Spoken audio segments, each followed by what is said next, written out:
वैद्यकीय महाविद्यालयाच्या संदर्भातल्या सगळ्या काही चर्चा सुरू आहे आणि आमची फार पूर्वीची मागणी होती का अमरावती जिल्ह्यात शहरात नसावं, आमचं मुळात तसं म्हणणं नाही आहे. पण मला असं वाटतं का पहिले गरज कुठे आहे ते शोधली पाहिजे आणि सरकारनं त्या बाबतीत निर्णय घेणं गरजेचं असं वाटतं.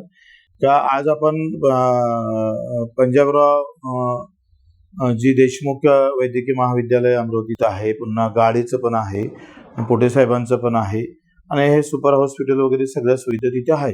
पण मेळघाटच्या दृष्टिकोनातून जर आपल्याला अधिक मजबूतीनं भर करायचा असेल तर अचलपूर हा शी जोडणाऱ्या 5 तालुक्यात जर हे वैद्यकीय महाविद्यालय पहिले तिकडे आपण जर शिफ्ट केलं आणि नंतर आपण जर अमरावती दिलं तर मला वाटतं सगळ्यात जास्त साध्य आपल्याला करता येईल आणि जिथं गरज आहे तिथं दिल्यासारखं पण होईल.